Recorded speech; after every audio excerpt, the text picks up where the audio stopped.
You're definitely watching Talkin Schmit on a new year, 2021. Feliz Año Nuevo, compas. Todo el mundo. Wait. Hold on.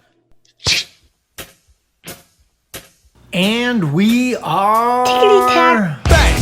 Caught you looking for the same thing. I'm back.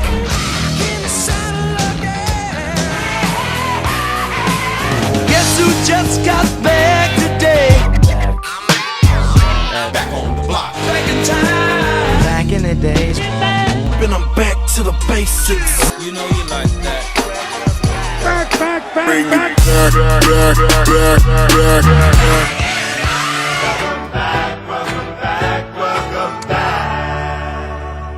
Thank you. Thank you very much. Back from a very minimal hiatus, I'm Schmitty, and this is Talkin Schmit. Hello, hello. Testing 1, 3, 5, 7, 9, 11, 13. Schmitty, Hey, how you doing? dude, I'm doing well. How are you? Good. Can you see me and everything? Yeah, perfectly. Nice. Where you at? I'm down in my basement, commonly known as the pit. Well, it's so hard for me to understand this world of ours. And it's so hard for me to understand what's going on. Well, the big chiefs in the White House, they tell us what to do. While the man in the Oval Office looks out and says at you, it's a big world, it's a big world, it's a big world, welcome to it.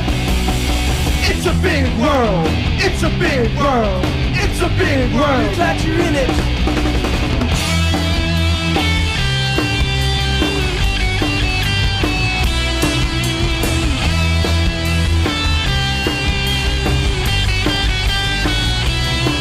My mama, she always told me that things were gonna be tough. And my daddy, he always reminded me that the streets were full of blood. I don't understand a damn thing about this world of ours. Whoa, no, but one of these days my switch might flip and I might get turned on. Because it's a big world, it's a big world, it's a big world, welcome to it. It's a big world, it's a big world, it's a big world. We're glad you're in it, show boys.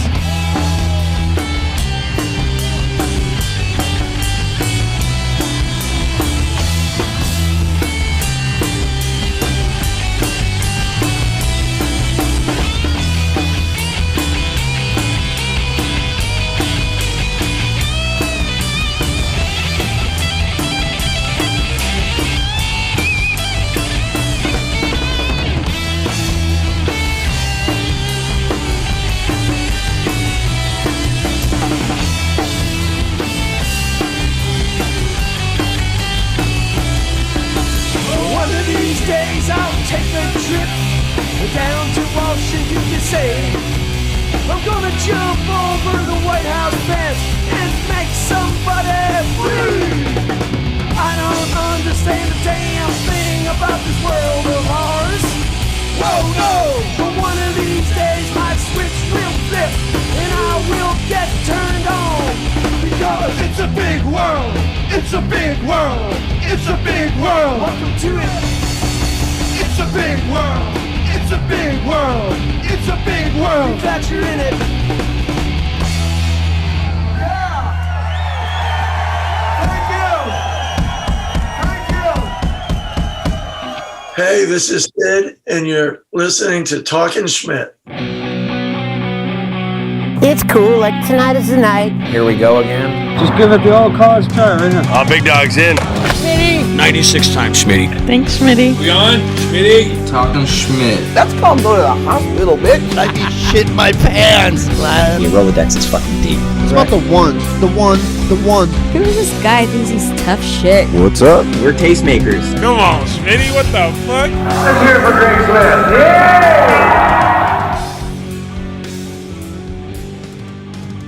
Hello, everybody. This next guest is someone I've never met till today, but you better fucking believe I've heard plenty of tales, and He's one of those humans that wears his passion on his sleeves. He's been a big influence to a lot of special people to me, and the passion of skateboarding and surfing that we all have. This is a pioneer and a legend. You are all privileged with Sid the Package Abruzzi. Welcome to the show, Sid. Thank you for taking the time. Oh, it's an honor to be here, and thank you so much for inviting me. Dude, I'm so stoked. I'm pretty good friends with like Logan and Wybus and some of those guys, and so we've never really met face to face, but the stories are endless. So I'm really excited to talk to you about a bunch of things. Brought those little junior leaguers up. Yeah. Let's start with like the very early days. Were you born in Newport? Yeah, I was born in Newport. I'll get right into like the surfing skating thing. I was born in Newport. Right away, I had I played baseball and everything. My dad was a professional athlete. He was drafted by the Detroit Tigers in 1941 when he got out of the University of Rhode Island. And he was also an unbelievable football player. He could have went either way. And then he did 5 years in the Army in World War II. He got out of the service and did a walk-on for the Green Bay Packers, the New York Giants, and a team in the NFL called the Boston Yanks. And after all of the war and everything, he ended up playing 2 years in the NFL. Damn. And, back then that was pretty good achievement. And, after that, he moved to Newport where he met my mom. And he was just like a gym teacher and a really cool guy. He passed away when I was in my 20s. Okay. So I played baseball like in high school. He was the high school coach. But right away, steel wheels. We started skating probably around 8 or 9 years old. And I actually, you hear these stories about these guys who say it, but my aunt actually dismantled a set of steel metal wheel roller skates and made me my first skateboard in her garage. I'll never forget that. Nice. And we used to act like we were surfing, and thus the sidewalk surfing thing. Uh-huh. And I just stayed with it. Eventually, my dad bought us a little like foamy, not like today's foam surfboards, but a little styrofoam thing. And it led to a surfboard. And then it led until my mom coming down with clay wheel completes from she'd go up in the city like Providence and come back. I'd beg for skateboards and she'd come back with like $9.95 clay wheel completes. And we took it from there. And when I was 17 years old, I wanted a particular surfboard and it was available in New Jersey only. And we drove, my dad gave me my car and we drove 6 hours with skateboards in the trunk. And we picked up a surfboard and the guy said, why don't you take a couple more? And we did. And the next week he came back, I had sold them. He brought 4 more up and I've never turned my back on surf and skate. That's how I got into it. So did surfing and skating start simultaneously for you, or were you surfing for a bit before? I think I was actually skating first. Oh, okay. Because it was a lot easier when you were 9 and 10, 11 years old. Yeah. The winters have snow on the ground. And like I said, my aunt made me that board. And then within 6 months, you could buy clay wheel completes. And so I had my first skateboard probably around 1959, 1960. Damn. And then, we just watched the sport grow and grow and grow. And I've been passionate about it and been involved in every aspect possibly in the sport. Was there other people in your community or that you knew of? Like, was there some influences or like people you were influencing to kind of join you or anything at that time? There really wasn't like a whole lot of skate activity going, and we'll get into that as the story grows a little bit. When we started going to Boston and met Jake Phelps when he was working at Zero Gravity, and basically, I remember there was a Hobie skate team that traveled probably around at 67, 68. Was that the fiberglass half pipe? No, there wasn't any of that.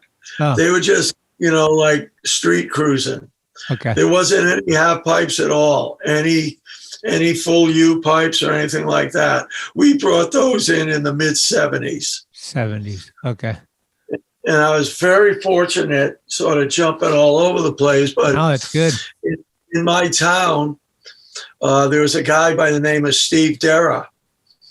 And Stevie started Flight skateboards and Flight snowboards. And unreal. That's all I can say about the guy. He made fiberglass boards out of molds, 24, 27 inches. All the boards back in the day, if they were wood, they were oak. This is before the 5 plies and then the 7 plies. So we had some oak boards. And actually, when I opened up Water Brothers in 71 and started selling skateboards, if someone came in to buy a wood board, we would have to drill a board for them and put on the trucks and wheels and put the loose ball bearings in the wheels. And it was crazy. It didn't come with holes. And then everything moved really fast. Probably around 75, 76, a guy knocked on my door, my shop, and he walked in with the first set of precision wheels because Road Rider was made 25 minutes up the street in Cranston, Rhode Island. Is that real? No way. Yeah, all the Road Riders and all the OJs. He came in with a set of Road Rider 2s with precision bearings. And back then, Tracker and Indy trucks weren't there yet, or Gull Wings. Everything was Chicago or Sure Grip. So they had this little sheath, like cut a straw, like 1 inch. And that went over the Sure Grip truck so that the precision bearing that this guy already had with his Road Rider 2s went over the existing trucks on the market. And lo and behold, 4 or 5 months later, everything is that width. Here comes Tracker. So Tony from Road Rider knew there was going to be a big change in the size of the Baron. And that we're all riding loose ball Barons back then from either A, Cadillac wheels from California, or B, there was a company called RSI out of Jacksonville, which had the stroker wheel and all of that stuff. Okay. So the second Road Riders came in, the Road Rider 2, the Road Rider 4, the OJ, eventually the Henry Hester, and then the Park Riders. Remember those? Yeah. Well, what happened was NHS saw that, and they distributed the wheels for Tony. Okay. And then, fast forward 10 or 15, 20 years later, Tony signed a deal where they would buy the company in, say, 5 or 10 years. But he didn't know he was going to get cut out of the manufacturing. So when they took over complete control of Road Rider, they moved the wheels out of Rhode Island and over to China. So when those wheels came out, did you instantly see a pretty big leap in progression as far as like, well, we got better equipment. Now we can skate faster and do a little more technique. Well, when the urethane wheel came out, Yeah. itself, we were traveling all the time, skating. We went up to the Fall River, which is 20, 25 minutes away, and it was a small city. We found all the banks. All the banks. We were carving all the banks. And then we went to Boston, and I'm not claiming, but I think we're some of the first guys to ride Boston City Hospital, the famous skate banks there. Yeah. And back then, we were surfers that were skating, and it wasn't until Jake and Kevin Day and those guys, they became the actual first skateboarders that didn't have any surfing roots. Oh, wow. You got me? That's out of Boston, right? Yeah. So we were going into Boston, and they were actually, they would let us know that they just skated. Oh, shit. We all loved each other, but they let us know that we're skateboarders. You guys surf and skate, but they were true, the first generation of guys that you could actually call skateboarders in New England. And they had a indoor park called Zero Gravity that was actually in Cambridge, right over the bridge in Boston. Mm-hmm. And that's where Jake worked behind the counter.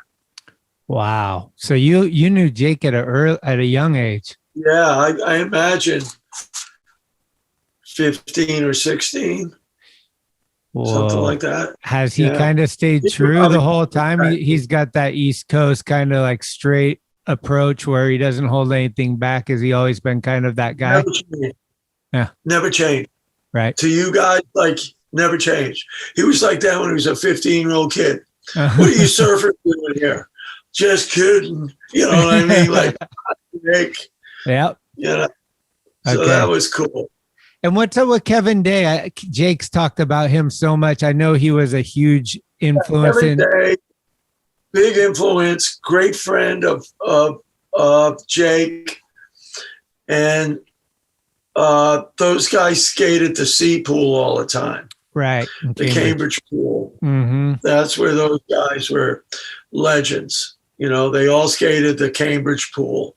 Okay. And to be honest with you, we went up there a few times. And then, let's start throwing players onto the park. And then all of a sudden, here's Jeff Thompson and Fred Smith. Ooh. Out of Dighton. Yeah. You know what I mean? And Freddie Smith came into Warner Brothers with his mom when he was about 11 or 12 years old, right? Yeah. And his mom bought him a little short surfboard. We were into progressive. We weren't longboarders. We were into ripping on shortboard. And there was something about that kid. I met thousands and thousands of kids, and there was something about Fred Smith that caught my eye. Said, that guy's going to become something. I knew it right away. Just his attitude, his stoke, all of that, And he got his surfboard and off he went. And then they had a ramp in his mom's backyard that all the guys used to go up to Dighton, which was about 40 minutes away. 40. And that's where he started, doing tattoos as a kid and skating all the time. Okay. This is way before Zorlak or anything like that. This is just Fred riding, what he did. Yeah. He later, one of his board graphics, I think it was Alva. He had Jake's initials or something, a tribute to Jake. I know they had a special relationship. Yeah, absolutely. When and how did you become the package? A friend of mine's claiming that down in Florida because surf, skate, and rock and roll. Like the total package. Yeah, so he called that the total package. He said he surfs, skates, and rock and roll. So that's how I got the name The Package. What era was that? That was like 80s? Yeah, I'd say early 80s. Early 80s. The first run of Big Whirl was like 79 to 81, 82. Okay. And then 20 years later, we come back again. So is it true that the Sex Pistols kind of came in and flipped the world upside down? Like you guys were just like, what is that? And maybe that sparked a lot of your drive? Well, it's before that. Newport is located right in the middle of Boston and New York. Okay. So 75, 76, before the Pistols, here comes the first Ramones album. Oh, right. And here comes the Dictators, Go Girl Crazy. Now, a friend of mine owned a nightclub in Newport, Rhode Island. And we had the little shack on the beach, the shop. And he said, Sid, what band should I bring in? I said, listen, you want to do some original music for the first time? Because everything was covers, right? A band would come up and they'd play Friday and Saturday night, like 2 sets, all cover music. I said, there's this band out of New York called the Ramones. You got to get the Ramones. And then there's another band called the Dictators. So lo and behold, he said, Sid, the Ramones are going to play in August. So the Ramones show up, and that was a game changer. They played for 2 nights. We're there, needless to say, every night. We're hanging with them during the day. And then the Sunday night, I believe, they were going to go to Boston for the first time. Actually, a club in Cambridge, in Somerville, which is like Boston, just over the river. And it was called The Club. And I followed the Ramones up there with my friends, and I shot the first Super 8 movie of the Ramones playing in Massachusetts. No way. And there was no sound to it. I brought 4 little 50-foot cassette boxes and just changed them and changed them and changed them. And I got a 200-foot reel of the first time the Ramones played. And what we do is when I got it back, you know, there was no such thing as editing or anything. I just sliced one end to the other end of the 50-footers. I had the cover of their first album glued on the 200-foot box, and I had all their autographs, Schmitty. Oh, my God. Oh, my God. I had a little Ramone package. Now, fast forward 15, 20 years later, maybe 10 years ago, a friend of mine says, hey, the Ramones are putting together a DVD, CD collection. Can I, sort of represent you and see if they're interested? And like a fool, I sent them my box, my original film. No. I was supposed to get something like $5,000, and then there was going to be an auction for Ramones memorabilia later on. And it just didn't, there wasn't a happy ending on that. I got a copy of the DVD, but my actual autographs and box are just somewhere in Ramone land. Oh. And I lost that, but that's experience growing up. Yeah. And another thing we did is we had Super 8 cameras, and we filmed all the skating back then. And so that will be, bits and pieces will be in the documentary that we're working on. But we had all the places from loose ball barons, just riding hills and stuff. Back then, you skated housing developments because the first thing they do is put the street in without the houses.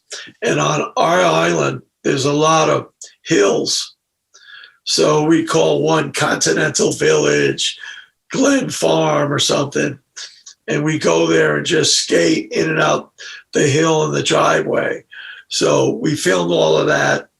And then obviously I said about the banks and stuff. This is before we started building ramps. Okay. So that was cool. And then back to music. We brought the Dictators to town. And they were amazing. And then we brought the New York Dolls to town. Oh, shit. Yeah. And my buddies picked them up at the airport. So that was an amazing time of rock and roll. Are you in full party mode in these days? Yeah. There's a lot of partying going, like, and these guys just kind of like, it's almost like one group is building the bar just keeps getting raised, I'm imagining. Yeah. Yeah, the bar kept getting raised, and then, excuse me, in regular rock, Aerosmith just came out with their first album, and they were like an hour up the road, and they played in Newport at like the Hotel Viking. No way. Yeah, and so my guy, the same guy who owned the club, put on that show, right? So he called us up and said, "Hey, Sid, can you guys get a bunch of your surf skate guys and work the door, the back door, not the cash door, but work the back door?" And we're there like, yeah. He goes, "Come up here at 4:00 and we'll show you what you got to do." So we went up there at 4:00 and they finished their sound check. And Steve Tyler and Joe Perry and those guys see us. We got long hair now. And, they go, "Hey, what do you guys do around here?" It's like 4:30 in the afternoon. And we're there. Oh, we sort of just hang at the beach, right? An hour later, we're driving down the street and there's Aerosmith on the seawall with no one around them, going, "What are these guys talking about?" That was pretty funny. Right. That's amazing. At that time, are you aware at all of what's going on the West Coast? Like, or are you in your own world and just thinking that what you're doing is... That's a good question. Yeah. All we had was magazines. Right. Right. So the Dogtown scene, we were running parallel with them. And I'm not claiming, but there was no copycats going on this side. Right. This is what we did. We went and found the banks. We went and made our ramps. And then, as Skateboarder magazine comes out and stuff like that, you really start to relate to what's going on. And that really definitely influenced you. It couldn't help but influence you. It made you want to do it more and more and more. Did you start the Surf Report? Like, when did that start? Was that in the 80s as well or later? No, that was probably late 70s. Oh, whoa. But it wasn't a separate number because we didn't have the answering machine back then. So, you just called the shop and said, "Hey, what's the surf today, dude?" They're like, "Oh boy." That was like, so yeah, we did that for a long time. We still do it. Now I still have the little old school box and go in there and set up.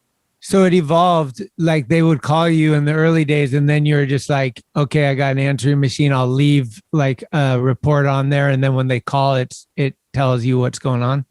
Yeah. So when we first got our answering machine, it gave me a little break from getting 50 calls every hour. Yeah. Dude, how are the waves? Yeah. But I still had these two guys, and I'll always remember their voice. Their line was, "Oh man, I'm sorry. I thought I was calling the surf report line." And they're like, "The waves are flat, buddy. Okay, the waves are flat." Click. I'm tripping on it because from what I know, like seems to me that surfers, I'm not a surfer, but I know a lot of surfers. And in my mind, they're the kind of people that don't want to blow out the waves. Like if there's good waves, you don't want to tell everybody. So Well, yeah, but see, what we did, I never ever mentioned our point breaks. Our let's say our secret spots. I gave a generic beach report. Oh, okay. And it was nothing like back then what it is now. Okay.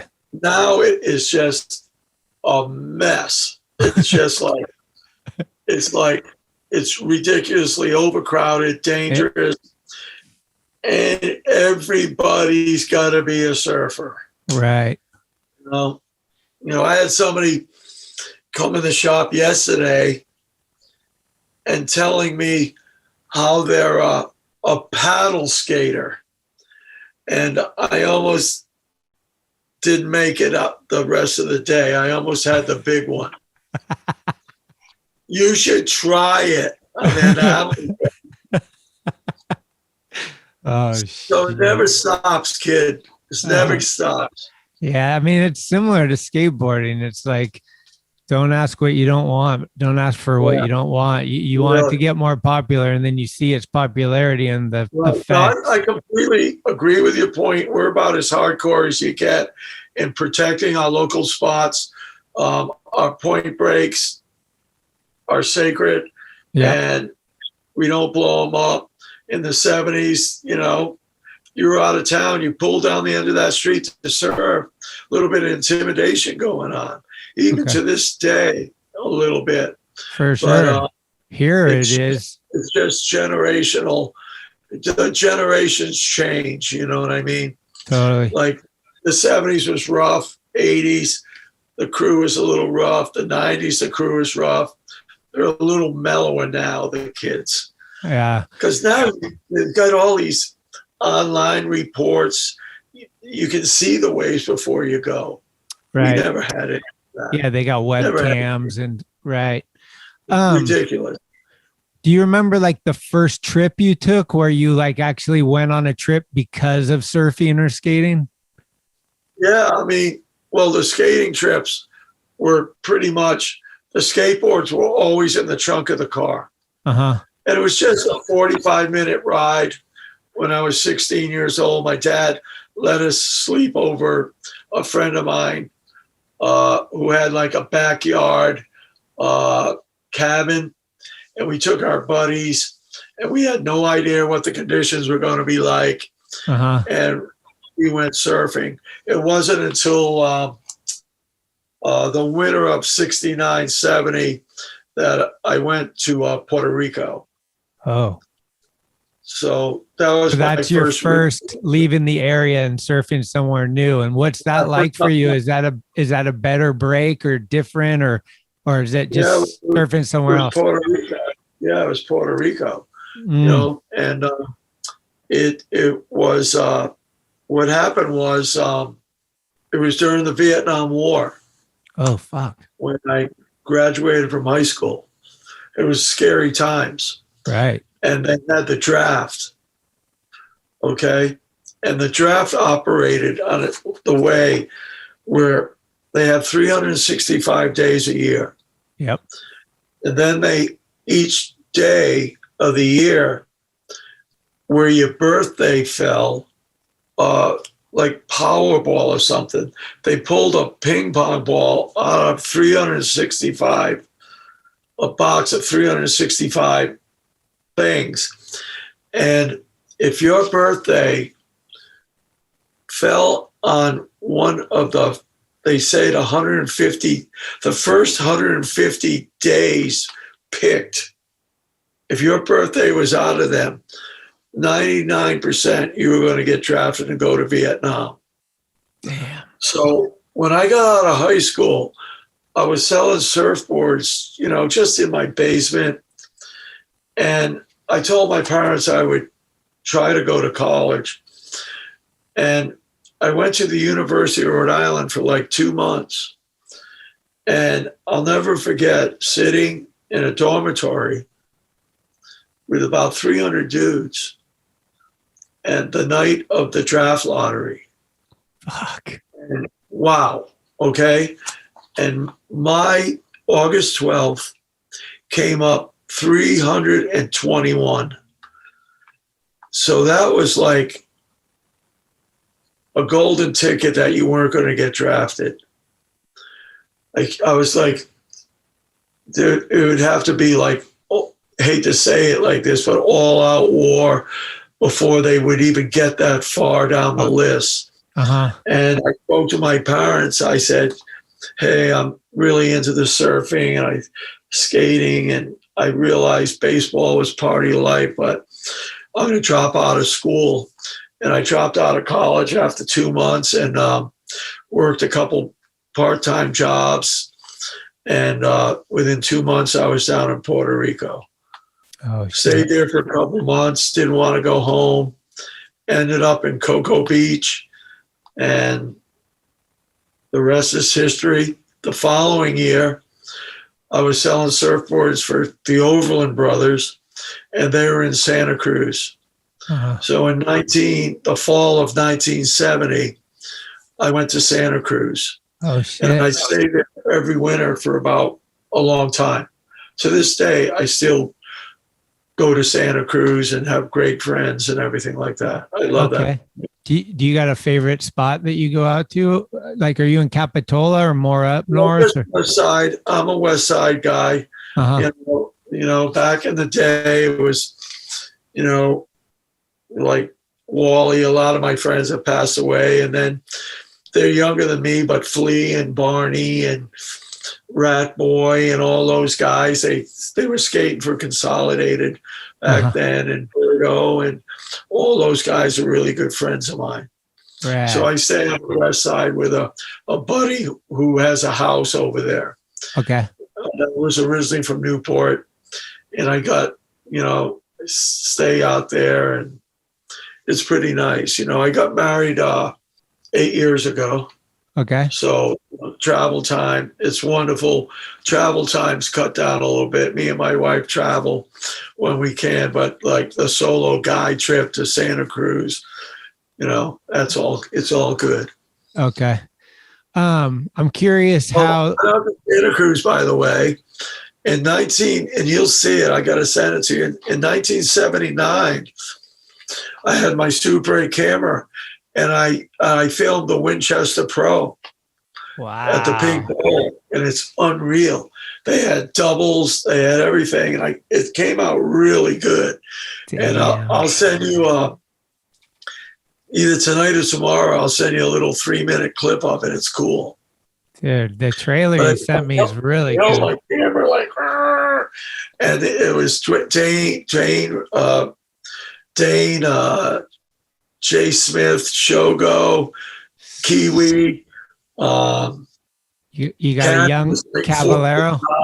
He was 4 foot tall. He wasn't bigger than the chain link fence around the pool. Dude, his waist, he had Mad Rats on. And his waist looked about this big. It's incredible. Wow. So right around that's like late 70s, right? That's exactly 79. Okay, and then 81 Thrasher comes out. And are you in tune with that when the mag comes out? Absolutely. I started working, even though we had flight skateboards in Newport. I was like an independent dude. So I started working for Hout Lamaflex. Okay. I worked for Hout Skateboards, and I brought our team to the Northeast. We had Kevin Nicolai, Kevin Reed, Pee Wee Gifford, Kiwi, who did the Kiwi slide. Yeah. We had a great team. Now, Doug was the H in NHS. Right. So they had bought the wood machine. So Doug told me, because I was selling his surfboards at the time, because Tom Overland moved on and left town. And so Doug's there, hey, Sid, I'm going to go for it. And I said, hey, I'm with you. I'll help you. And I'll never forget, I took the train down to New York with one of my skaters, a kid, Tommy Nagel, who ripped. And we met Doug in New York at a hotel, and Hout had a skateboard booth at the New York Coliseum at the Toy Sports Show. Wow. Yeah, it was heavy. And then Doug came up with the train with me, saw Newport, how beautiful it was. And then a year later, sent his entire team to Newport. I picked them all up at the airport. We all went to Zero Gravity, where we met Jake and everybody. And it was cool. And that Kevin Reed guy, they called him Mr. Radical. He was something else, that kid. Yeah. He was good. There's certain names that throughout the years, they just come into your head and you can't identify them as anything else but epic. Like, that like the people you respected them. So you just know they're already on your shelf as like top-notch dude. Absolutely. And like Kevin Day's one of those guys. Like, I've always heard his name. Jake really talked highly of him and different people from back east. Jake had Kevin, and then Jeff Shank, and then younger guys like Seabass and those guys.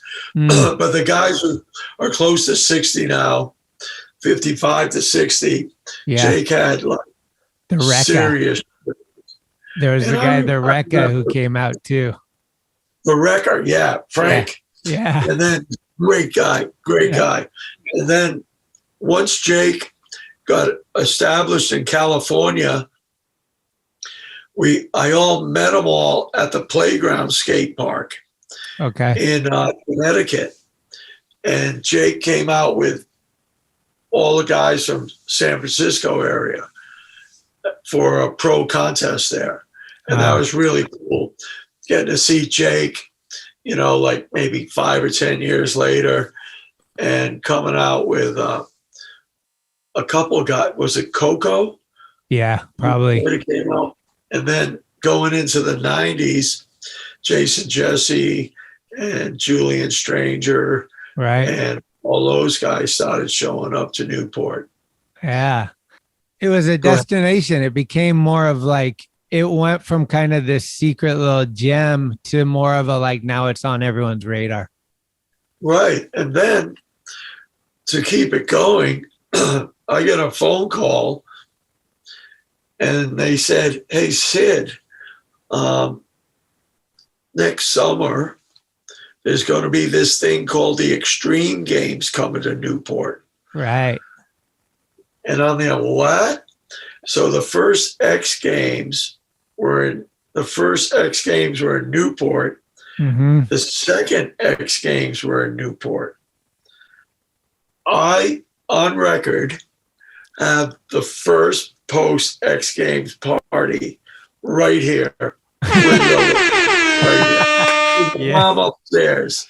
There had to be 300 to 500 people in my back. Hello, my friend! Elbow to elbow here. I mean, it was incredible. And the second year, the shop had moved off the beach, and we had an apartment above the shop. And that's where the second X Games party was, with Danny Way and Colin McKay, and all of those guys were at the house. But what was the reaction? What What's was that? it? What was the reaction to the X Games? Was it like, we got to deal with this, or it's kind of cool, or it's a circus, it's hokey? Like, what were people thinking? Like, Hokey, it's kind of funny you said that, because before the X Games came out, before they even started, like merging all these sports and calling it extreme. I remember it was like, what's going on? hold on, before they even started, I took their logo and I put out an extreme bullshit t-shirt. Yeah, dog.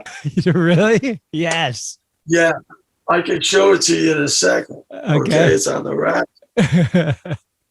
And they wouldn't let people in the X Games That's so cool. with that t-shirt on. It had ESPN2. It looked just like it, except it's extreme bullshit. So we were already calling it out. Yeah. It was such a success with ESPN. About 4 months later, I get these two corporate guys come walking into the shop. And I go, hey, is there a guy named Sid here? And I'm there like, yeah, that's me. They go, now listen, you know those extreme bullshit t-shirts you had? I'm there, yeah. He goes, would you have one of them laying around? He goes, because we're from ESPN and we'd like to present one at the banquet, the ESPN banquet, to the guy who came up with the X Games. Whoa. And I'm there like, I don't got a problem with that. Yeah. So I guess it was, you know, at the ESPN end of the year dinner. Damn, that's they handed amazing. him. Holy. So that was pretty cool. That's what I remember, because one of my friends went there and he entered. He was in the first X Games. But I remember, so it's kind of a precursor to the Olympics. Like, everyone's tripping out, like, skateboarding's in the Olympics, skateboarding is Olympics. It's like, we kind of already did this with the X Games. Like, we got scared and it is what it is. But, you know, our culture is still what our culture is to us. Exactly. I'm 100% with you on that. Yeah. That's why we came up with that t-shirt. But going back to the guys, so we were like the headquarters where they're getting their boxes sent to. You know, like I get a call from, you know, anybody saying, hey, listen, we're sending so-and-so's box to the shop. You know, you're going to come by. So it was kind of cool for us. So people we didn't know to actually meet, you know. So like all the pro skate guys came and, you know, we just hit it off great. Some of them I would have known, but it was funny because they put these guys up in a dormitory, right? Nice. The first night, probably 5 o'clock in the afternoon, and they might have got in at 1. I get a call from the likes of Kareem Campbell, Danny Way, Colin, saying, yo, dude, Sid, you got to get us out of here, man. Any hotels around here? You know, meanwhile, the little kid with no money that's in the X Games is all like stoked. These guys are there like, dude, where's the hotels around here? Yeah. They were already out there. And Tony Hawk, there was this guy with some money, and he had Tony Hawk in this little mansion getaway place. You know what I mean?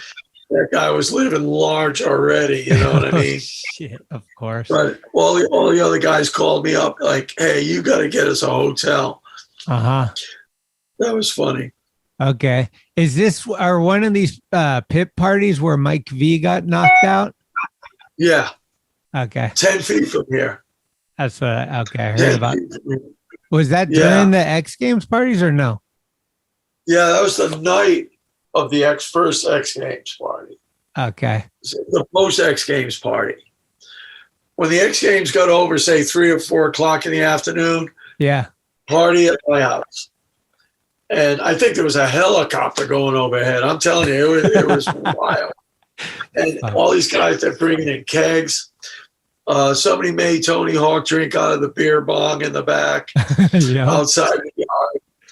And then I believe Albuquerque, a local guy that builds skate parks now out in Cali. I think he lives in Truckee or something. He's been out there for 25, 30 years. But I believe him and Valley, he went at it pretty good right there. And the next year, Danny Way took care of some business on somebody out over by the 7-Eleven. Of course. Wow. Okay. Yeah. And what about Skaters Island? Opening Skater Island. I'll tell you about that.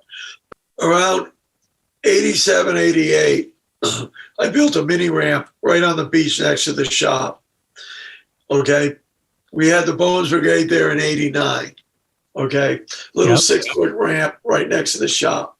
I let everybody skate. I set up some kind of weird explorer post to get the insurance from my landlord. You know, we had this little thing where like, no, we're insured. This is a Boy Scout post. Uh-huh. Okay, let's just read that one, okay? So in 90, I made it a vert ramp. 16 across, pool coping one side, pipe, 9 with a foot. And we had everybody there. From the Life's a Beach guys back in the day, Monty, to Hosoi, the Bloodshot tour was Hosoi, the Fletchers, Ray Bones Rodriguez, touring with their band Bloodshot. Everybody. A week later, Jason Jesse shows up with the Santa Cruz guys, with Jashawn Mosley and all of that. So that was a really cool time. In 92, I was in California, you know, hanging out for like a month. And I got a call from my partner at the time saying, hey, they sold a lot. We're out of here. I flew home and the new owner said, if you don't take apart that ramp today, you guys are out of here tomorrow. And this was in October. So we wouldn't have had any Christmas sales. So we had to dismantle our ramp. And we went like a half a mile up the street to where basically Wibe and all those guys started working at when they grew up a little bit. So I was always looking for a place to skate. We used to drive up to Maximus in Boston and always looking. I didn't have any money or anything, but I was always looking. And I went into this building in Middletown, 30,000 square foot, high ceilings, beautiful cement, sprinkler system. And I walked in without a nickel in my name. And I said, hey, is anybody around here? I said, what do you want? I said, well, I'd like to speak to somebody about this building. And the guy said, you come back here tomorrow. I'll get the guy managing the property. It was on 27 acres. Long story short, the next day I go back. The guy said, you got a couple months. So I had a couple of people in mind that wanted to maybe invest and do the park. And I got a tap on the shoulder from people who eventually became my partners saying, hey, we want to do this. Yeah. The first year, the first 6-7 months, we had 7,500 square feet of the building. Within a year, we expanded it to 15,000, knocked down the wall. And then we made it 25. It lasted 6 or 7 years. We got in Tony Hawk's PlayStation 3. Yeah. I brought Twister over, who was originally a Massachusetts guy. Twister and Car Wash built the park. And then I had Freddie Smith and all the other guys, you know, banging nails, doing the trannies, whatever it took. Right. And it became a destination point. I mean, we had guys who moved there because it was awesome. And They got married. They had their kids. They could skate. And like I said, we had a good 6 or 7 year run. And what I did was, without getting too far into it, I got my partner out of Warner Brothers, and I brought Warner Brothers into Skater Island. Mm-hmm. So being a third owner of Skater Island, now I was a third owner of my own business. And there was a couple moves when I was out in California that released the guys you mentioned earlier. You know, somebody came in and let all those guys go. And I said, hey, you can't do that. And they said, what are you going to do about it? You're a 1/3 owner. And I walked out, handed the keys to the shop and to the skate park, and said, that's not the way it's got to be. And I didn't know what I was going to do. And funny how the world works. I had taught this woman's son how to surf, and I never do that anymore. But this kid was special. He was special needs kid. I said, I'll help him out. Uh-huh. And I gave him a couple of them down the beach. Well, she called me up and said, hey, Sid, I know it's asking a lot, but do you think you could help him out one more time? And I said, well, right now I'm in a position where I can't do that. And I told her what happened. And I didn't know she was Hillary Clinton's lawyer. And she's there, what do you need? Anything you want. Wow. And we ended up going to court about a year later. And I said, I just want my name back. Warner Brothers, my company. I got 100% of my company, a little bit of settlement. And then within 2 years, the people running the park collapsed it. And they bulldozed the wood out of there. They bulldozed it. One guy took the bowl. Supposedly there was 12 houses of wood. Fuck. 3 bills. It was gorgeous. And it was just, you know, off the air, I could tell you what really happened, but, you know, it's just, it was a shame. Broke my heart. Is that, I was going to say, is that kind of like losing somebody? Is that as close to death? Absolutely. I mean, Like you do, you're just like, you do something, you work your life on. yeah. It's a beautiful place. You get people move to town just because of you doing that. They get married. This is they work. They go to that park, whether they ride a bowl, whether they ride street, whether they ride a vert ramp. Right. Anytime they want, they do that. All the teams came. The gravity games were going on in Providence, which was like NBC's extreme games, I guess. Uh-huh. Yeah. Couple rain days were up in Providence, and all those guys came down and saw what we had built, and it just opened up a whole new generation. And I believe to this day that it would have, you know, run the way I believe I would like to see it run. It would have made it past the pandemic. It would have been in full glory right now. Fuck. We had the first women's pro event there. Oh, We did some really cool stuff. that was rad. Damn it. Really cool stuff. Yeah, like you said, with the Ramon stuff too, it's like we all have these really gnarly experiences in life, and the only thing you can do is say it's part of the journey and learning and whatever, but it sucks when those things hit You know what, Schmitty, too? I do the same thing again. I still do something to help somebody out or bring someone in, say, Yeah. No, it's how we're built. Like we can't help it. It's like, this is the way we're going to do it, whether it's popular or not popular or whatever. This is just my mindset. So I have to fucking do it.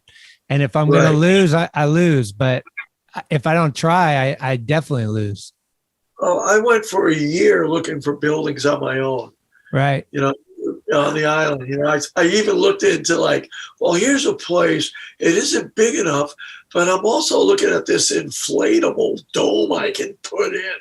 I mean, I was going to all the extremes of just make it so you have a place to skate because, you know, it could start snowing, you know, all winter. You never know, you know.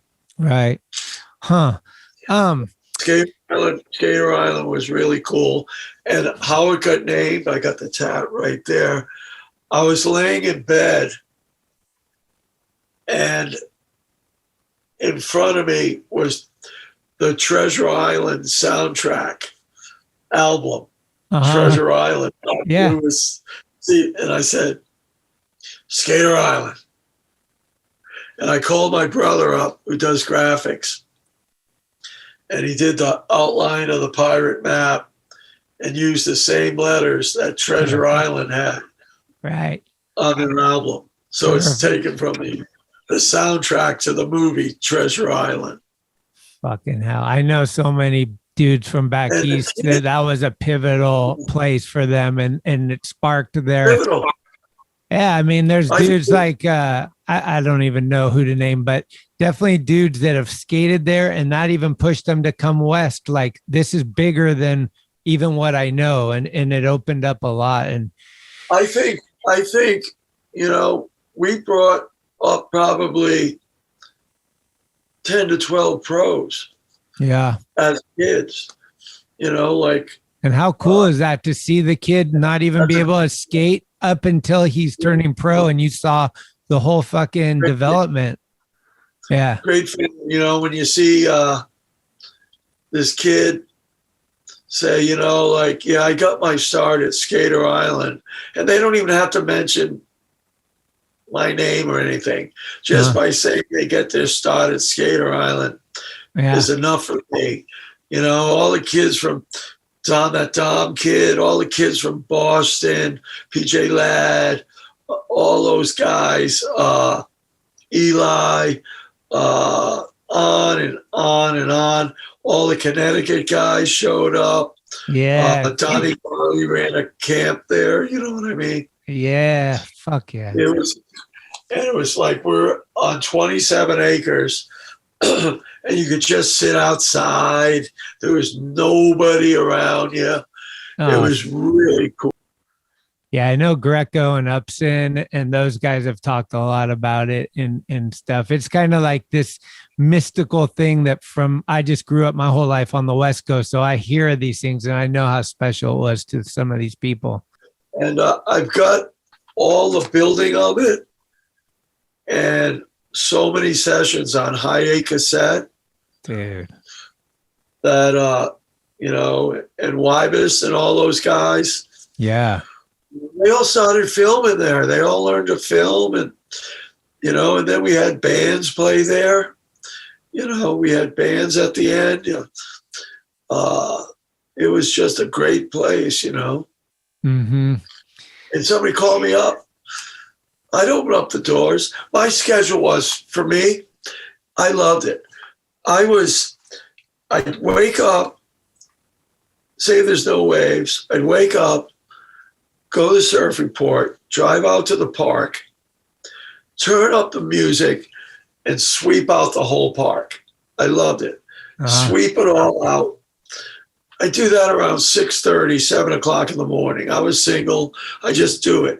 At 9 o'clock, the doors would open up, and whoever was working the door, hand them the keys. See you later. I'll be back later in the afternoon. I go to Warner Brothers, and then I'd come back, and I'd skate with the guys at night. Right. I was still skating like 48 years old, and I was still like, I remember being 48 and Tony Hawk next to me on a vert ramp. I might have just been able to do backside turns and maybe a front side grind, but that was good enough for me. That's amazing. God damn it. You know? Let's talk a little bit about the music. Big World. Yeah. Some of the highlights, maybe. I heard from a mutual friend that before you guys could play your instruments, you guys were using firecrackers in the guitars or something. Yeah, well, what happened was, obviously, we were into Alice Cooper. And we did a show right here. This is all right here. So sick. We carved guitars out of wood. I used firecrackers as frets on my guitar. And we had all glue with glitter. The other bass player had one, and then the drummer used all like cans with aluminum foil. My brother was Alice Cooper. He had a wetsuit on. I don't know why. He had the makeup. In the back corner there, we had a tree with with the stage effects, the guillotine, all of that. And we sold tickets. We had, right where I'm sitting, the stage is here. We had 50, 10 across, 5 rows. And we played Love It to Death, Killer, and another album. And we mimed the show perfectly. And then my brother, had a guitar and amp. And this was a dirt floor down here. And when we got surfboard boxes in, like they look like big size coffin boxes, we'd open them up and lay them on the floor and until they evaporate into the dirt. And that was our flooring until, 20 years later, we had a friend of ours cement this place. But so we started playing, and some friend said, "Hey, do you guys want to play a stag party?" Now, we had never played anywhere yet.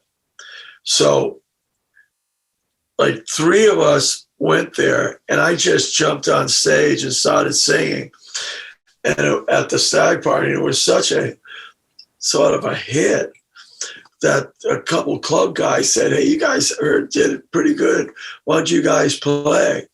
So we're sitting at a bar, and my other guitarist, Jimmy Silk, "What are we going to call it?" And I just said, "Big Whirl." No reason why. And so we became Big Whirl. And it was my brother and James, a bass player, Sean Devlin, who had played in a lot of bands, and Mike Nagel, and me sort of co-sang, and I also played rhythm guitar.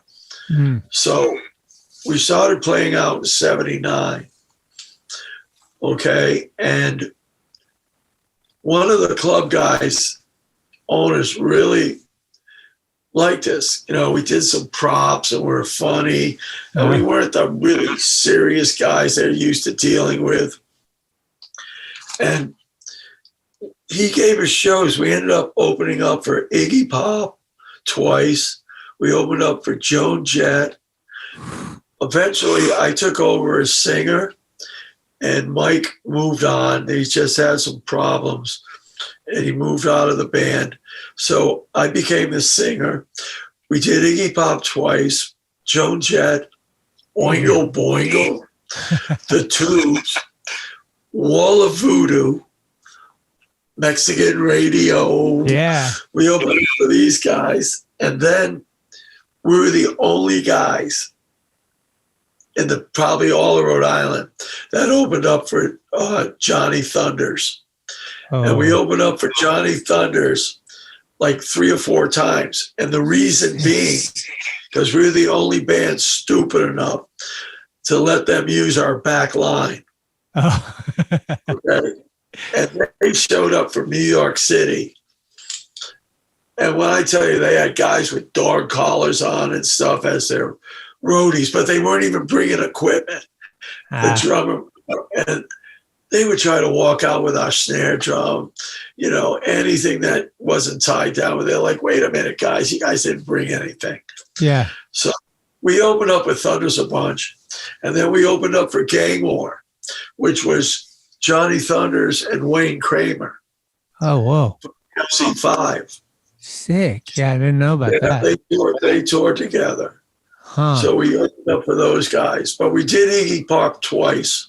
Are these at Jimmy's Saloon, or where are you guys playing? No, we played at all in Providence. Different clubs like Lupo's, Center Stage, stuff like that. We played up in Boston. We played in New York. We only played in New York maybe once, maybe twice. Boston, a bunch. Providence, a bunch. There was a club called The Living Room, which was awesome. And there was like four living rooms. Like 4 locations of it. And so we played, I think we're the only band that played in all the living rooms. Like all the original ones. Yeah. But and then locally, obviously, we headlined our own show and we really did well. And then fast forward, 81, 82, we break up. And we started talking and we said, let's get the band back together. Now, at this time, we're a little bit, known in the skate and surf world. And we put out our Happy Birthday CD, and that got on a bunch of soundtracks. And Volcom put us on just at Foxborough on the Warped Tour, just for 20 minutes. But we did that. And then we did another round to open it up for Good Guys. And I think the CD came out really cool. And then we did 2 Skatopias, which was a exercise in, I don't know, brain development or not, but endurance. Skatopia and playing there and driving 16 to 18 hours home after spending a weekend there was like, wow. Okay. My brother and the other guitarist flew into Columbus, but I drove down with Big Tim and those guys. Wow. And the equipment with a U-Haul in my van. But we did 2 Skatopia shows. And then, we did Florida. We went down and we played around Surf Expo. And we played at a couple of skate parks. I remember we played at an Element demo with Mike V just staring at us like, it's just like, hi. I think we played like on a little flat box or something. I don't know what we did. Yeah. But that was fun. And I was 55 years old then. Okay. I was in my mid-50s. So to have that, Skater Island was already closed. So that was really cool. And really appreciate that. And then we put out our second one, Sizzle and Crack. And, to this day, all the original members of those bands, everybody's, thank God, still alive, and everybody's friends. My brother plays guitar every day. Rad. And Jimmy Silver, our other guitarist, plays guitar every day. Sean Devlin still drums. He lives up in Boston. And Iggy from 5.9 Attleboro. Iggy Talls, who owns the 5.9 Attleboro. Yeah. Which is a legendary place we haven't even got into. Iggy, during our second time when we came back, Iggy right away was our first choice for bass, and he's on both of our records. Oh, wow. And Iggy was a total, he's the bass player of Big World. And, we had a lot of good shows. We played some, after some Attleboro 5.9 parties. We played at some of the clubs in Providence. So it was just so much fun. And Wibes and those guys loved it. And I think, you know, we influenced a lot of guys that saying, hey, just pick up a guitar or pick up a mic and sing. And I had no, you know, I couldn't even tune a guitar, and I'm out there singing in front of 3,000 people for Iggy Pop, you know what I mean? So we just had a good time. How did that song Pray For Me come up? My brother wrote that song, and it had nothing to do with Jason Jesse's. He had like a documentary called Pray For Me. And then Dustin Dollin picked that up for his part in Kings of the Road, I believe. Or Dustin had his part. And then for Kings of the Road, Volcom guys, when Remy was driving the Volcom thing, one of the things they had to do when they got to Newport was get a Thrasher tattoo from Fred Smith and come to Big World practice where we played Pray For Me. Oh, how rad. And that happened.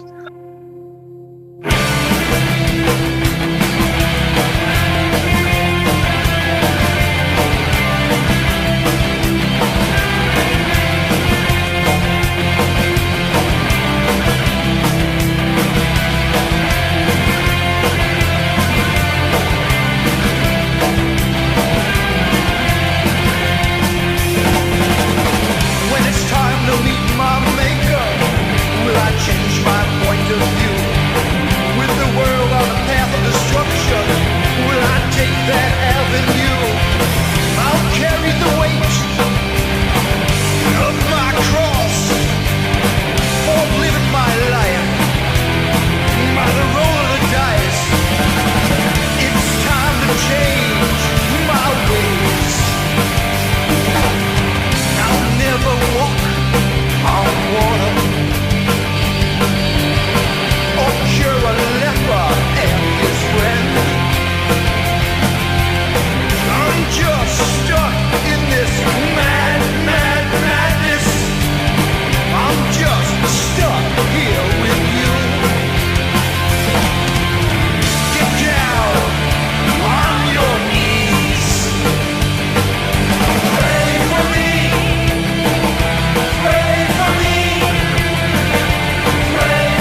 Jason Jesse and Christian Fletcher, possibly you tattooed them on your body, maybe? I have Streets of Fire right there. Looking through the bars. Yeah. Full art piece. That's the cover. Right. And then me and Freddie flew out to California together. And Freddie tattooed Christian Fletcher and Matt Archibald in San Clemente. But all my tattoos were done by Freddie Smith. Freddie Smith. Okay. 100% Freddie Smith. That's amazing. Is Freddie still around? Where's Freddie at? Yeah, he's doing good. He's doing good. He just, getting healthy. And I just heard some good things as of yesterday. Awesome. Good. That's good to hear. So I'm trying to get in touch with him, and I'll let you know as soon as I can. Yeah. He's sort of been laying low out of the limelight, let's call it that. And I can't wait to see him, but I heard some really good stuff yesterday. Okay. Another name that's a big name to you, I think, is Jim Murphy, yeah? Oh, all the time. I see Murph. He married a girl from Newport. Okay. So her family's from Newport. So, not every weekend, obviously, but maybe a weekend every couple months, he'll come up and, he'll bring his wounded knee boards. And Murph's funny, man. I met Murph at Atlantic City in New Jersey when they used to have the trade shows there. Oh, right. They used to have the equivalent of ASR at the Atlantic City. Mm-hmm. Came over and the Street Outlaw, get tough. Those guys were funny, man. Yeah. I got a kick out of those guys. And when we had the vert ramp on the beach, Craig Johnson came and shout out. I'm looking at a picture on the other side of the wall right now. Craig Johnson doing some kind of hand plant thing on my ramp. Uh-huh. And it was like Freddie and Craig, and it was really good times. We had so many skate guys. Yeah, I was wondering, I asked this a lot to people, but not with as much experience as you. So it might be way too difficult for you, but looking back over all the years, is there one like pinnacle moment that like Tony Hawk's 900 for some people, or Danny Way jumping the Great Wall of China? People have been there, like where you were there live for something that you were like, this just blew your mind to this day. It was like one of the pinnacle moments. It blew my mind. I'll be honest with you. When I went to Winchester and I saw that Pro Bowl contest at the Pink Pool, that blew my mind, 79. The doubles, all those guys ripping, the singles, the Elgario, all of that stuff. I'm there like, damn, these guys for real. And then back home, I used to love watching Freddie Smith skate. Yeah. Freddie was a big part of my life. Freddie had a Toyota van, no window. And I got a Toyota van because Freddie got one. Okay. I named mine the Tuna Can. I actually had two of them, Tuna Can 1 and Tuna Can 2. And I got one just because Freddie got one. Uh-huh.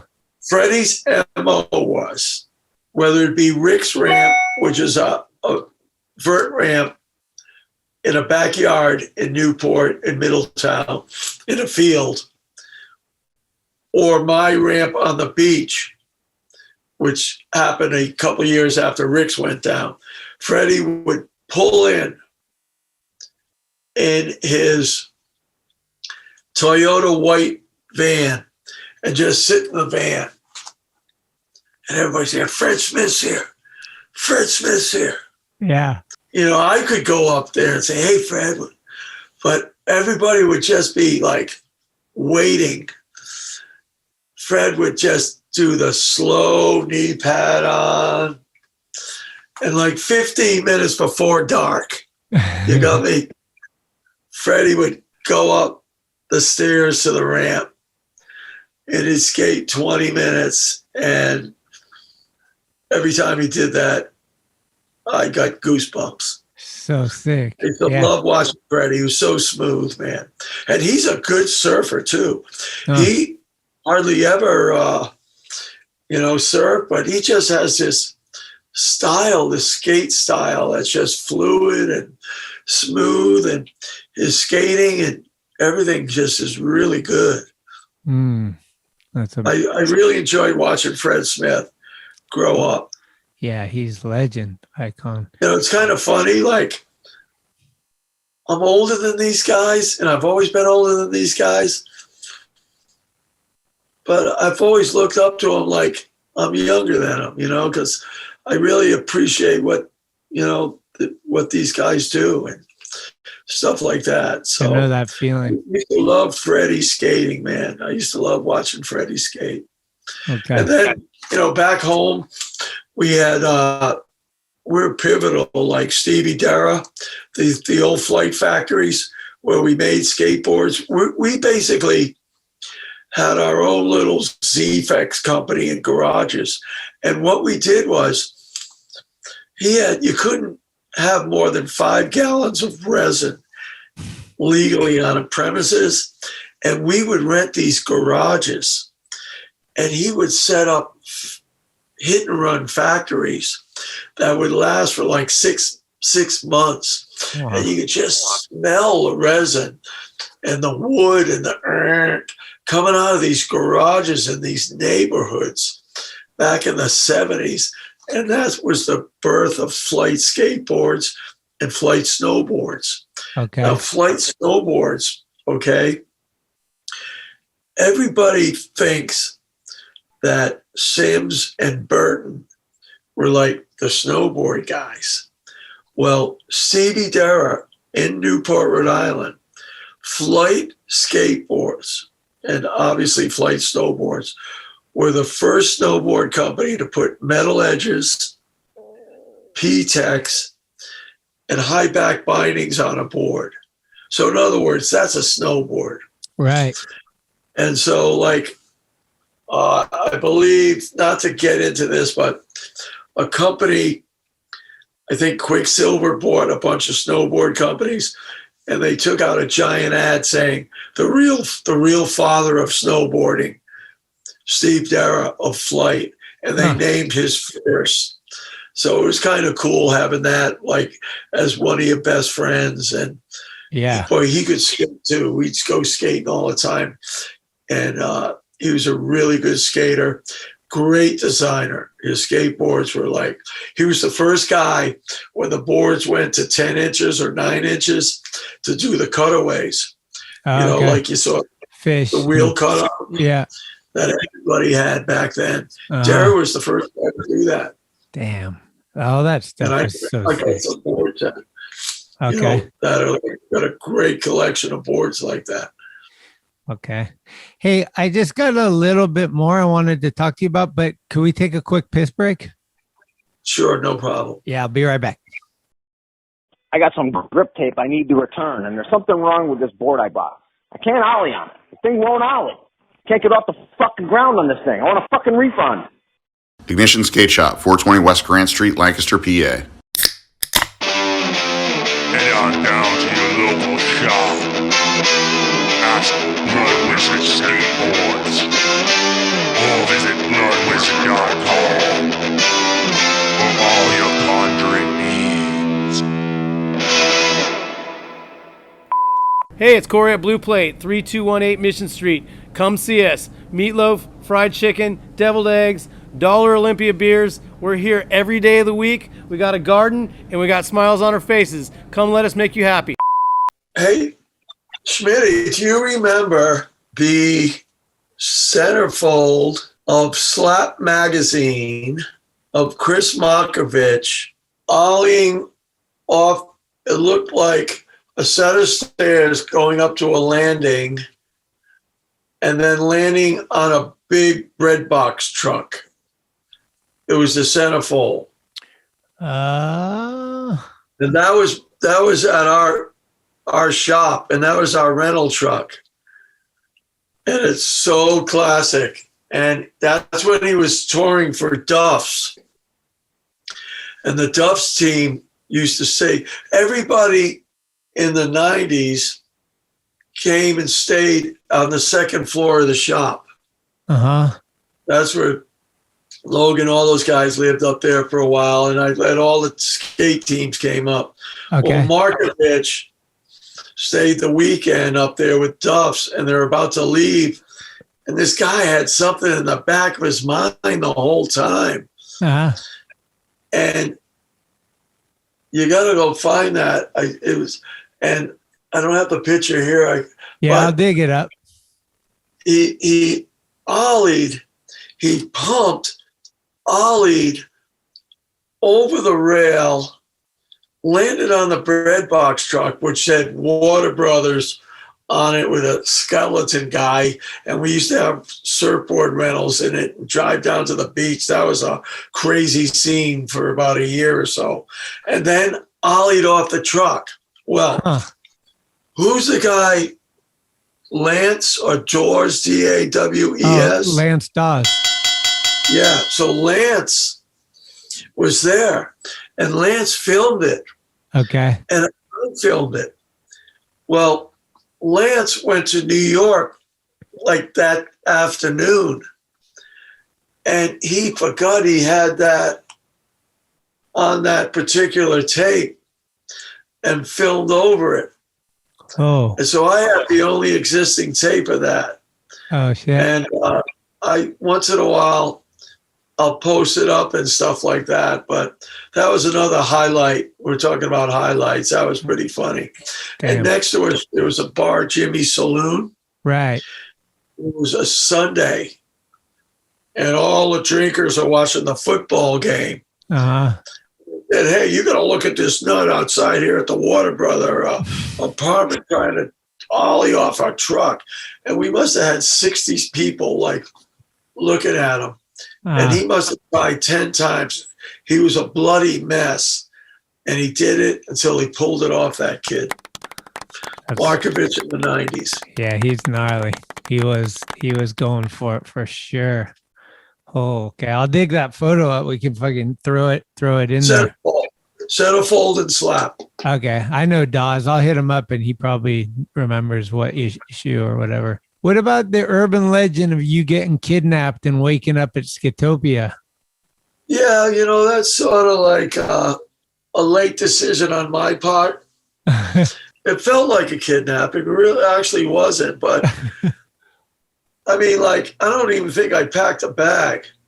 These guys were all in the truck, and I dive in the back. I sort of came to in Pennsylvania when everybody had to go to the bathroom. And I'm like, oh, man, we're going to Skatopia. Had you already been there? No. Oh. No, that was my first trip. And that was something else. And then, of course, we show up and play there a couple of years later, twice, And did you get the full treatment? Fire and describe the scene.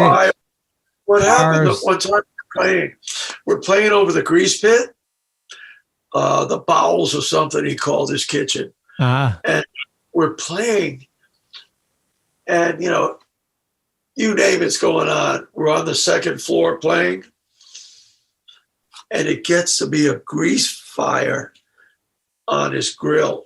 He had like a 10-foot grill. So as we're playing, the crowd's disappearing in smoke. Oh my God. And all of a sudden you couldn't see anybody. So we all run down the set of stairs, and it was wild. The whole place, we survived that one. The smoke cleared. We went up and finished our set. Another time, Remy asked me, I've been there 4 times.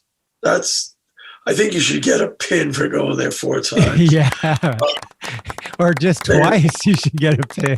Should be saying, I'm stupid. right? I came back. And one time Remy called me up and said, hey, listen, you want to drive to Skatopia? And he flew me out to LA and they picked me up, and me and one other guy drove the Volcom tour bus. I didn't even drive. We drove to Skatopia. The night before, I got 100% skateboarder and 100% surfer on my feet. Yeah. And my feet swelled up like clown feet. And driving cross country, I had to stick them out the window the whole time because they're just like on fire. But anyway, we drove out, me and this one other guy from San Diego, and Alan Peterson, remember that name? Oh, yeah. The pro skater that rode for Consolidated. Yeah. So we're sitting, waiting for Alan. And Remy's there, Alan, where are you? Come on, we got to go. And that's where Alan made the decision in his life that he was done and that he was moving to Australia. Oh.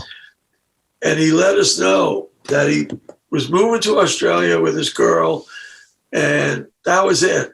So us three left. Oh. And I met Murph and Big Tim, and they drove me back to Rhode Island, after the deal. We met Rune there. Rune flew in, and that was another great Skatopia moment. God damn, I bet. Holy shit. Yeah, that place is insane. Yeah. Can we talk about the documentary? Yeah, love to. I'm really excited. It's done by the Kinane brothers, and I want everybody to look them up, Kinnane. Okay. 13 in the family. Ooh. 7 brothers and the brother-in-law started Kinane Films. Are they local out there? They're from Little Compton, which is sick, yeah. Okay. Chucky Kinane is 38. The youngest brother is 21. I surfed with their dad, who's like 70, 71. And I saw the kids growing up like this. They're all into filming, whether it's skating or surfing. I brought them over to a friend's house where they edited their first VHSs when they were like 12 or 14. Uh-huh. So Waterbrothers has always been a passion project. Right. Get the Water Brother documentary. Well, for the 10 years, you always thought the time was right, but it wasn't. The time is right now. This is it. The time is right now. And as we were talking last year, getting the development of this going, Chuck was getting a call from Happy Madison Productions, which is Adam Sandler's company. Oh, yeah. And he just got out of New Orleans this week, where he wrapped up a movie called Hometown. He directed it at 38 years old. And it's a story of Sean Payton, the football coach who got suspended from the NFL, blah, blah, blah, blah.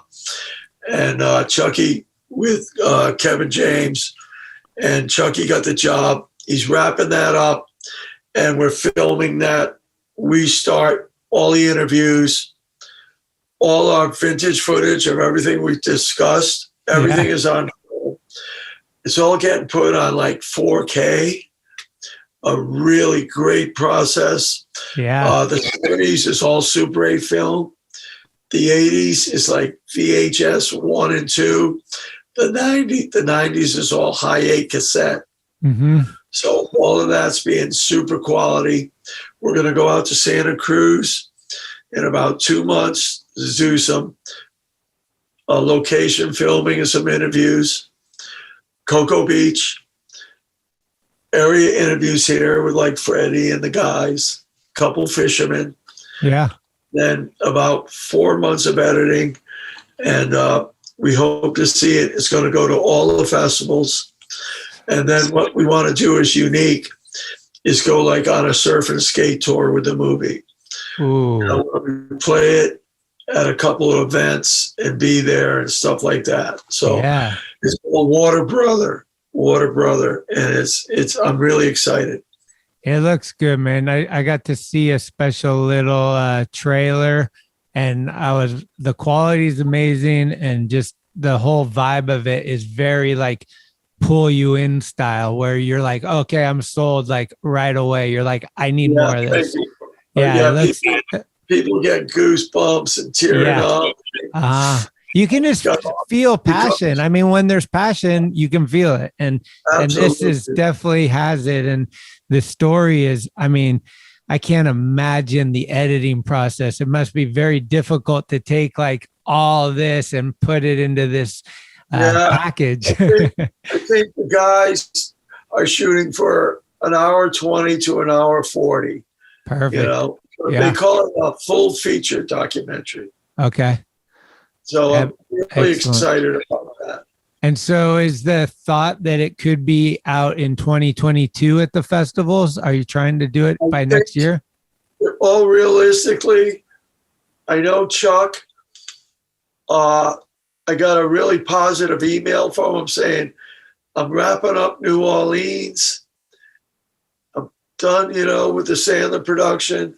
I said, hey, spend some time with your family. He's got 3 kids. They all skate. All little guys skate. I gave him their skates, man. And he takes pictures of his kids skating and stuff. And it's really cool. And I said, listen, spend some time with your family. But when you're ready, we're ready. So I got the feeling we're going to start with a daily schedule in about 2 or 3 weeks. Okay. And get it moving. So maybe January, February. Did the COVID kind of put it on hold? You know what? It just worked out better that way because he's 4 months doing the Adam Sandler movie. Oh, right. So, okay. Right. And I was working with the brothers. When we flew out to Kelly Slater's surf ranch last month, I went with 5 of the brothers. Oh. The director and the other guy couldn't go because they were under lockdown. Making a movie. How right. Wait, so you got to go to skate or go to that surf, that perfect wave or whatever, Kelly's wave? Yeah, that's me at the end of the sizzle reel. Oh. Little wetsuit. And so what do you think about that? Is that from a purist, is that cool? Or is that like, what are your thoughts on that? It's unique. Obviously a purist will look at it like, I don't know, but in a way, it's a liquid skate park. Yeah. Surfing these days, if you're out in the lineup with somebody, they're aggressive. They don't want you to catch a wave. They don't want to say how good you rode that wave. Right. They don't want to see that. At this place, great job, because it's like dropping in on a ramp or like your run, like your run to do the rail. It's your time. So in that way, it's good because the wave itself is unbelievable. Yeah, it looks. It really is. I mean, it's a machine perfect right. And when it goes the other way, it's a machine perfect left. Right. But the vibe of, come on, man, you can rip this. Let's see you do good. You don't get that in the water now. No, you don't get that. Well, I think that's something that we struggle with as skateboarders, and I'm sure surfers as well. And it's just basically, in a nutshell, the 2021, probably a little earlier, but the mentality, like, has skateboarding and surfing gotten soft because of the times? Like, how do you talk about these fucking gnarly people that were pioneers of something that's so beloved to us that clearly did things that aren't acceptable now? You know what I'm saying? Like, that's been a heavy one for us as far as Thrasher and media and stuff, being able to talk about, like, let's say a Mark Gator Rogowski, who was one of the best vert skaters of all time, but he killed somebody. You know what I mean?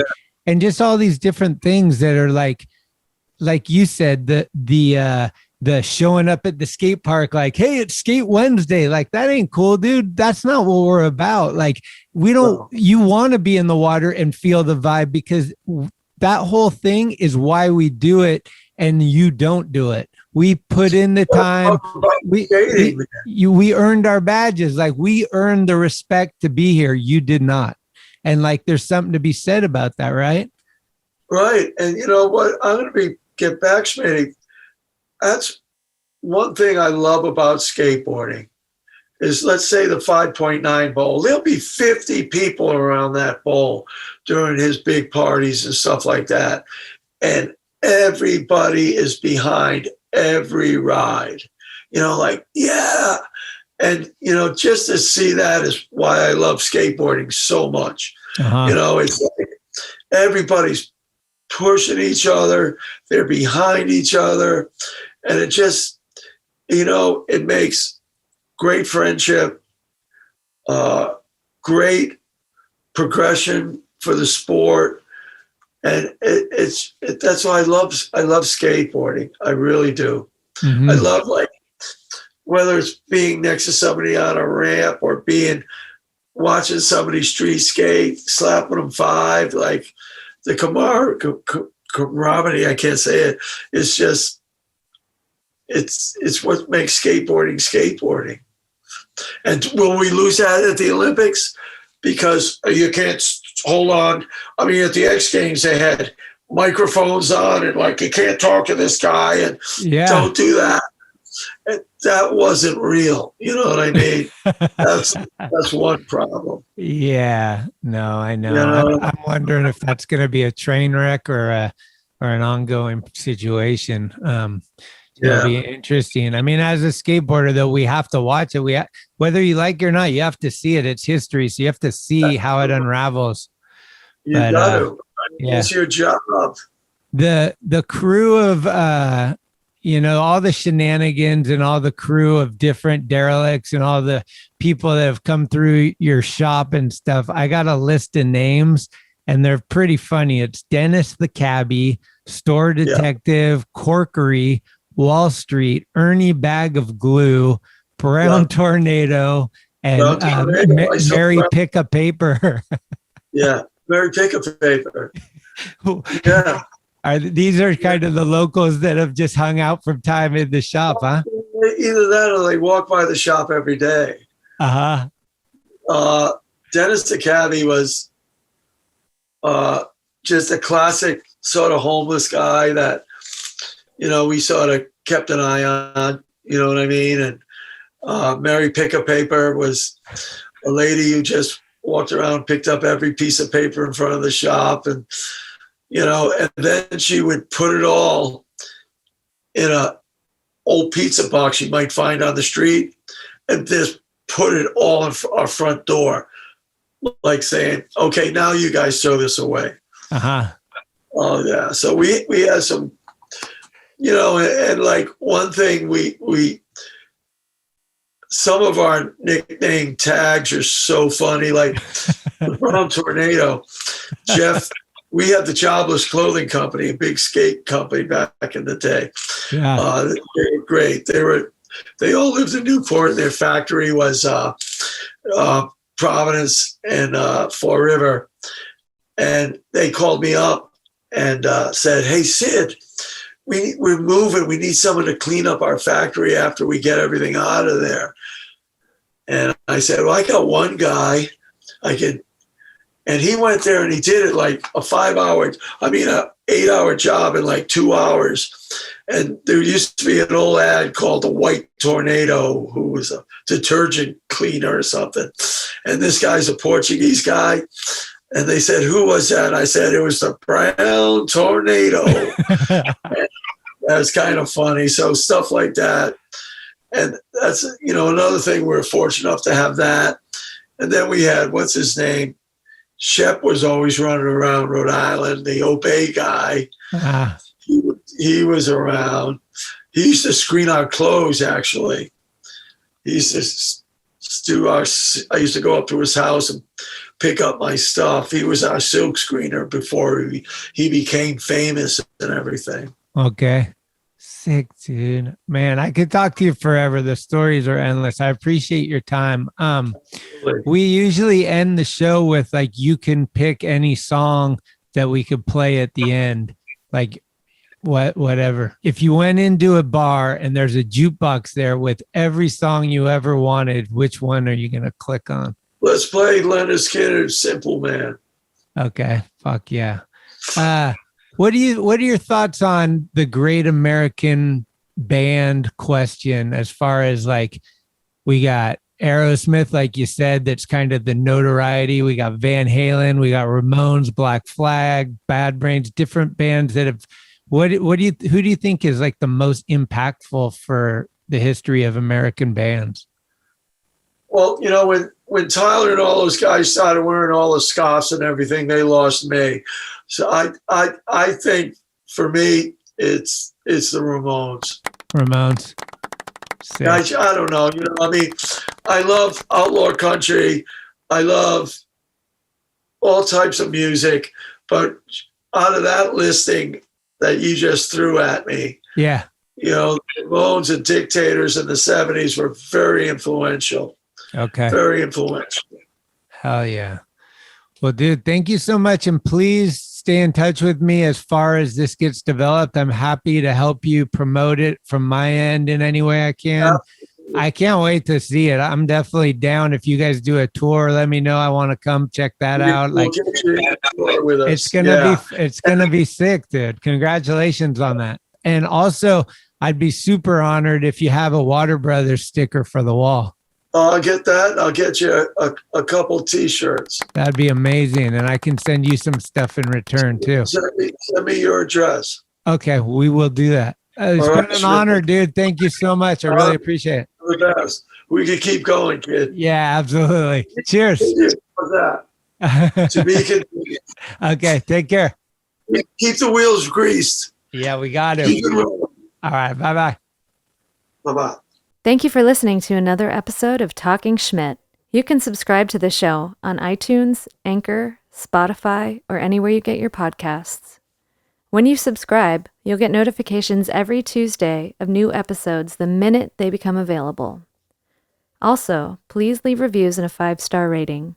It's the best way to help the show grow. All of the episodes will always remain free, but if you would like to help support the show, you can do so at TalkinSchmit.com, where you can pick up some merchandise like t-shirts, beanies, hats, and stickers. The website has an entire archive of all of the episodes, with extra photos and videos. Email us with any suggestions, comments, or ways that the show may have improved your life at talkinschmit@gmail.com. All interviews are conducted, edited, and produced by Schmitty. The intro music is Mary's Cross by the band Nature. Very special shout out goes to the executive director, Sharal Camisa. Shout out. Love it! This is Talkin Schmit, where the Rolodex is deep, but the conversation is deeper.